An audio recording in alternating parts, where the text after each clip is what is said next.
하나님께서는 나는 사랑이라고 말씀하십니다.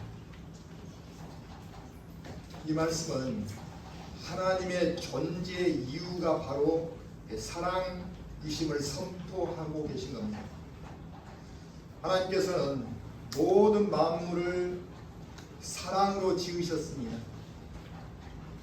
그리고 하나하나 지으실 때마다 좋으시다고 말씀하셨습니다. 하나님의 사랑이 그 안에 스며들어 있기 때문입니다.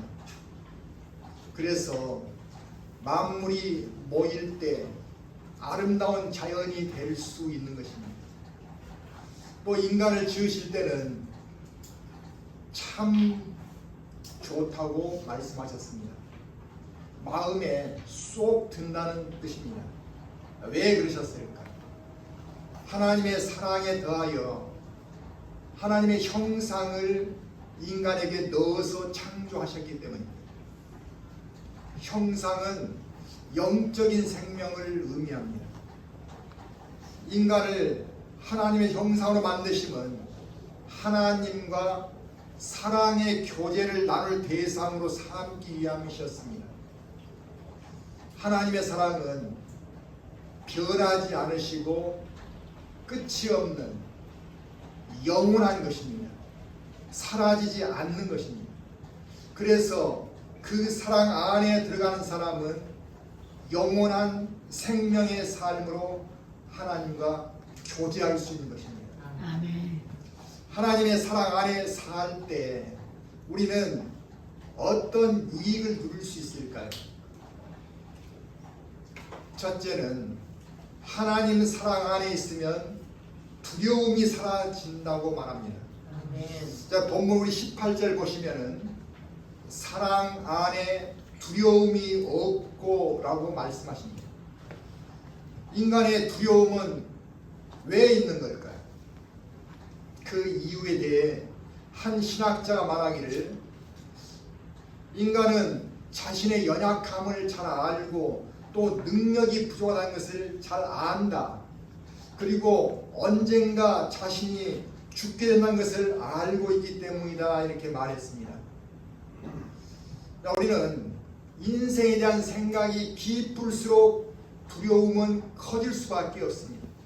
이것저것 생각을 깊이 하다 보면 결국은 두려움만 남게 되는 거예요. 인간으로서는 이를 해결할 수 없기 때문이죠. 그런데 오늘 본문은 사랑 안에 두려움이 없다고 말씀하시고 있습니다. 우리에게 밝은 빛을 비추시는 말씀을 던지고 계신 거예요. 여기서 사랑은 하나님께로부터 나온 희생적인 아가페 사랑을 말씀하십니다. 하나님은 희생을 하시면서 우리를 사랑해 주시는 거예요. 그 사랑은 불가항력적인 사랑인 거예요. 그래서 그 사랑 안에 있을 때는 두려움을 이길 수 있다고 말씀하신 겁니다. 인간을 향한 하나님의 사랑은 정말로 말릴 수 없는 사랑인 거예요. 로마서 6장 8절에서는 우리가 아직 죄인 중에 있을 때에 그리스도께서 우리를 위하여 죽으심으로 하나님께서 우리에 대한 자기의 사랑을 확증하셨느니라고 말씀하십니다. 하나님께서는 하나밖에 없는 아들인 예수님을 이 땅에 보내주시고 우리 죄를 지고 죽게 하시면서까지 우리를 구원해 주시는 하나님이십니다. 그래서 예수님을 믿으면은 우리의 죄가 예수님께 전가되어지고 우리는 죄 사함을 받습니다. 죄 사함을 받으면은 우리는 하나님의 자녀로 입적이 되어지고 입적이 되어서 하나님 자녀가 되었기 때문에 천국을 유산으로 받을 법적 권리를 가지게 됩니다. 우리가 영원하신 하나님 사랑 안에 있게 되면은 그래서 영원한 생명으로 천국에 사는 사람이 되어지는 것입니다. 2023년에 돌아가신 아주 이름이 나 있던 신학자 겸 목회자인 팀 켈러 목사님이 계십니다. 목사님은 활발하게 목회 활동을 하던 중에 어느 날 아랫배가 몹시 아파서 병원을 갔는데 췌장암으로 진단이 되어진 것입니다. 그것도 말기였습니다. 목사님은 집으로 와서 온라인으로 이 병에 대해서 다시 검색해 보았습니다. 나을 확률이 거의 없는 병이라는 것을 알게 됐습니다. 그런데 문제는 자신의 그 구원을 향한 믿음과 실제가 일치하지 않는 것을 알게 된 거예요. 자기 안에서 믿음과 자기가 구원을 입었다는 실제가 일치가 안 되는 거예요. 자신이 암 환자들에게 기도를 해주던 때는 하나님께서 믿는 자를 천국으로 불러주실 것이라고 아무렇지도 않게 생각했다는 것입니다.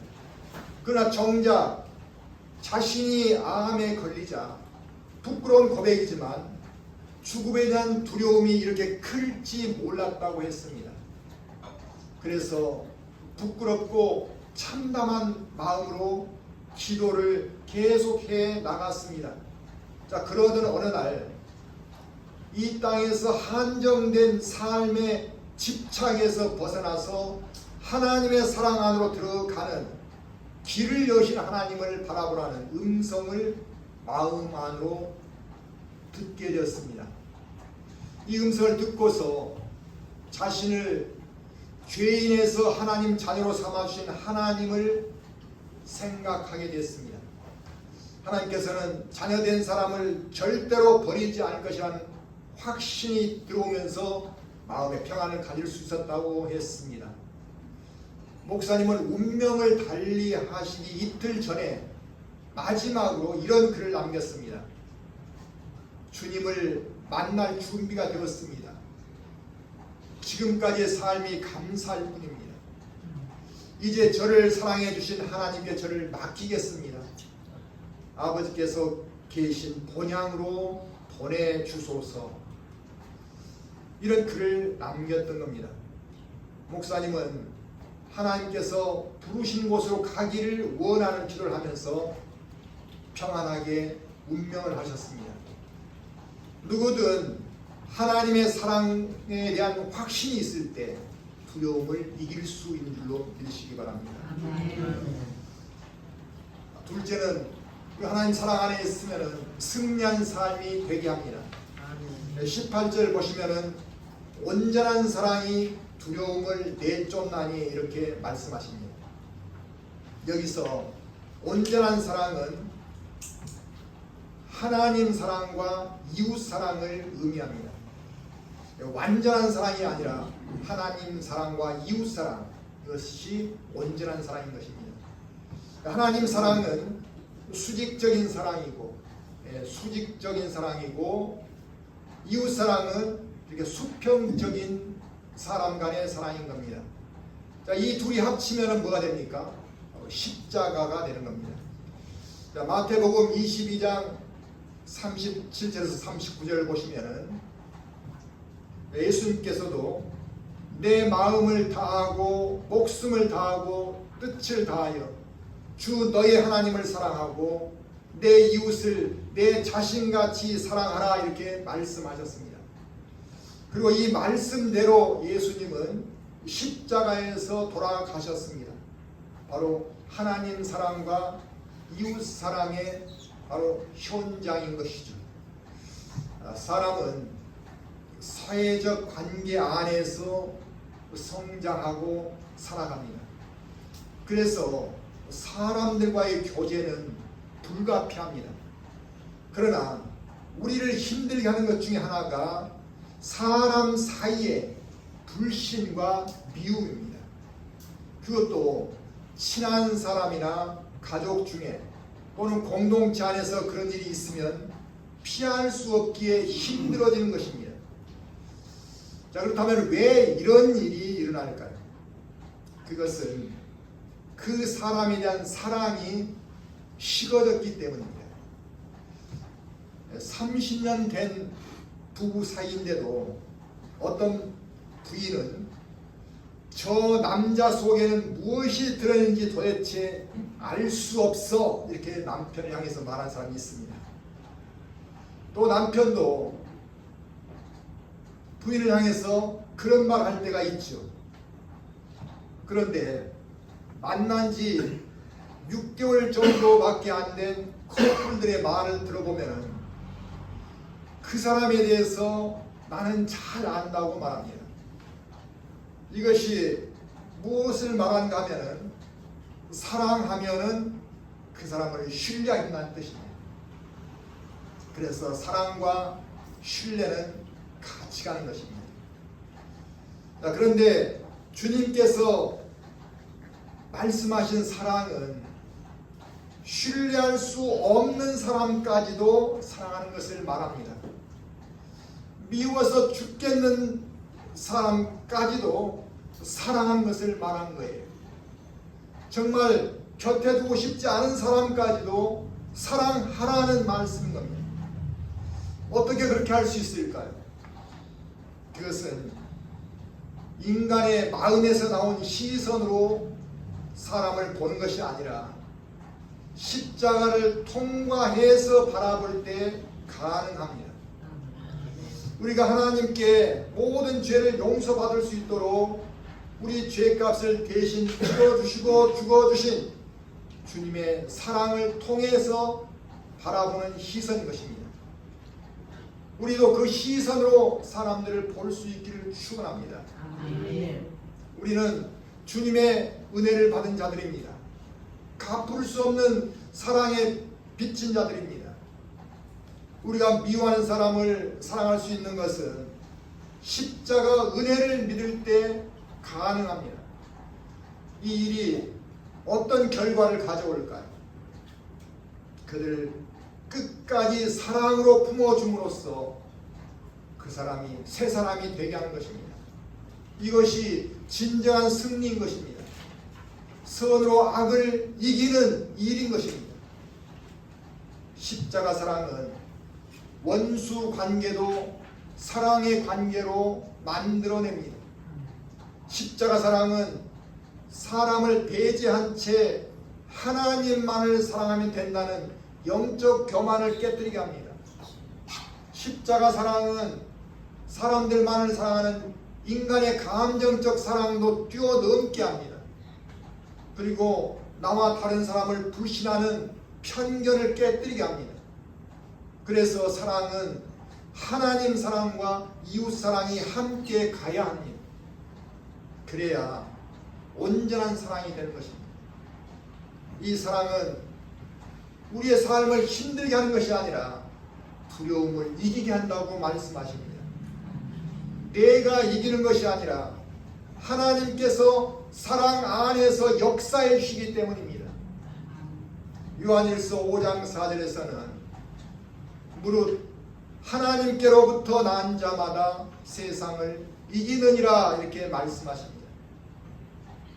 주님을 믿고 거듭난 자들은 사랑을 알고 그 사랑으로 미움도 이기고 악을 이긴다는 말씀이십니다.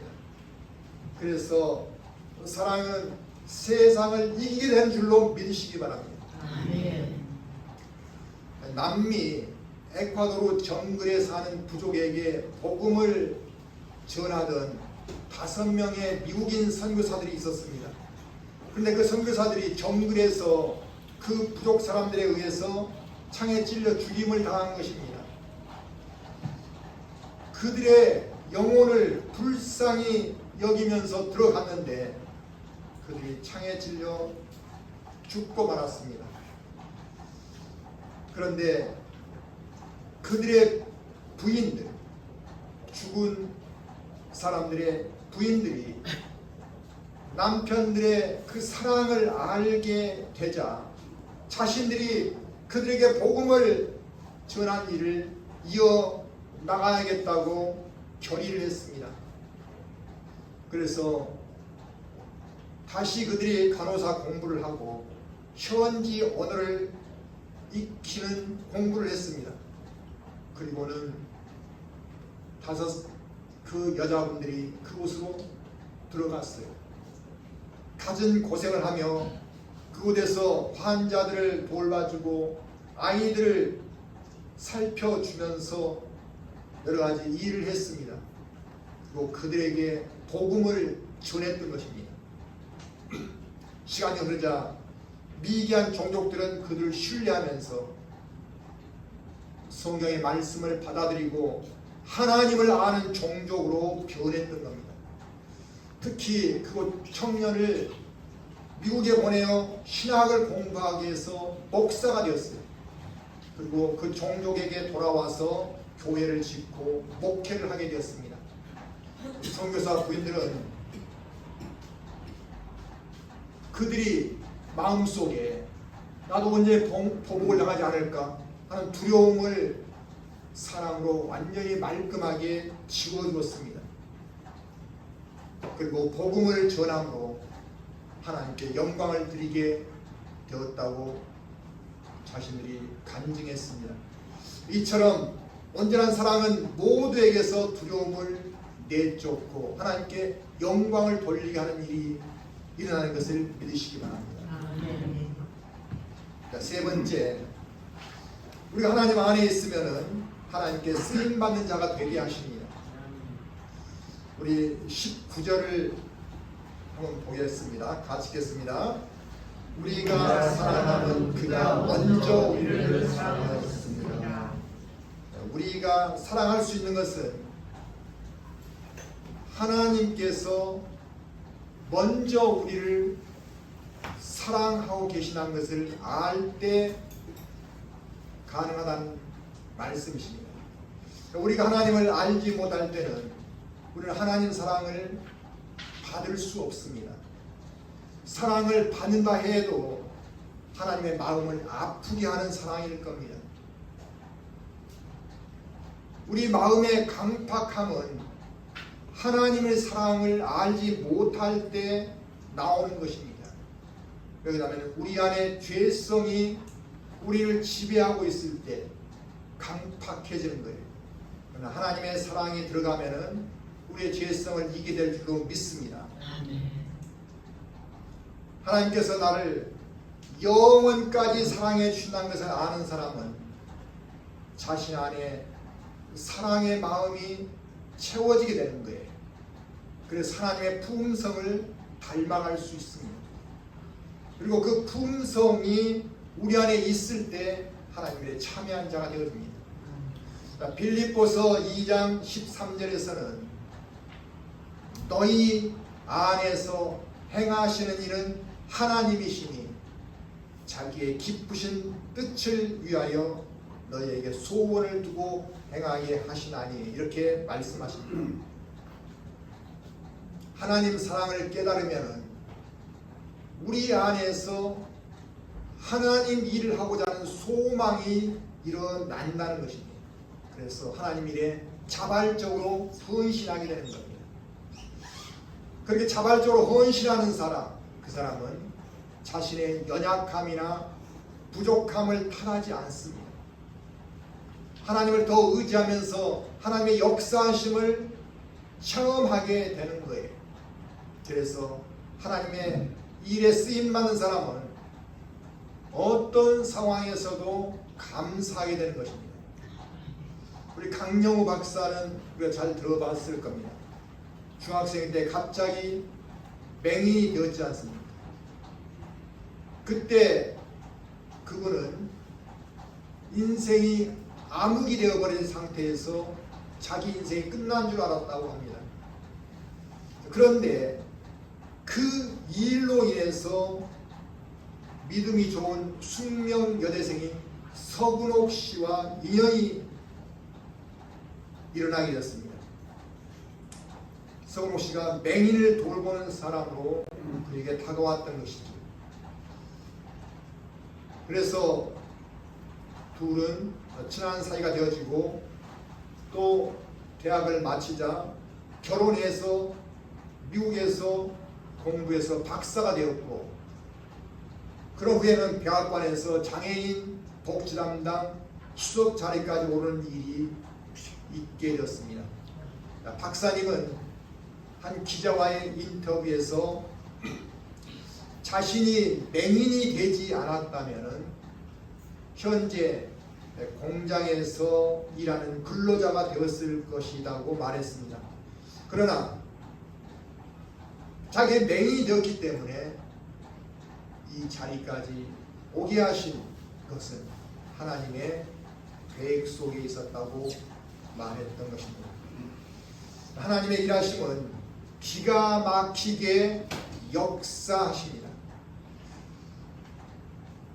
단지 그 역사를 우리가 체험하려면 우리도 어떤 상황에서든 감사하는 마음으로 하나님의 선한 인도하심을 기대하시기 바랍니다. 아멘. 우리가 지금 상황에서 불평하지 않아야 돼요. 항상 이 상황을 통해서 하나님은 역사하신 것을 믿으시고 감사하시기 바랍니다. 아멘. 조니 에릭슨 타다라는 미국 여자분이 있습니다. 이분은 정말 미모도 정말 아름답고 키도 아주 크고 아주 그런 사람이에요. 근데 다이빙을 하다가 17세 때 머리가 땅에 닿는 바람에 목뼈가 부러지고 사지가 마비된 장애인이 되고 말았습니다. 병원에서 깨어나서 이를 알고 나서는 더 이상 살아갈 소망을 잃어버렸으니 죽어야겠다고 생각했습니다. 그래서 몇 번 자살을 시도했지만 손발을 못 쓰는 그녀에게 자살도 쉽지 않았다고 했습니다. 그러던 어느 날 전도사 한 분이 병원으로 와서 전도지를 나눠주면서 하나님께서는 당신을 사랑하십니다. 그리고 하나님은 당신을 쓰실 계획이 있을 겁니다. 이렇게 말했던 거예요. 타다 소녀는 이 말에 화가 났습니다. 하나님이 나를 사랑하면은 나를 장애인 되게 했겠어요. 또 장애인에게 무슨 비전이 있어요. 그냥 가세요. 이렇게 퉁명스럽게 말했다고 합니다. 그런데 다음 날에도 그 전도사분이 다시 와서 이번에는 성경 말씀을 읽어주는 것입니다. 바로 오늘 본문의 말씀이었습니다. 그리고 성경을 머리맡에 두고 가는 것입니다. 타다는 그 말씀이 궁금해졌습니다. 그래서 다음 날부터는 이 구절을 어머니에게 읽어달라고 했습니다.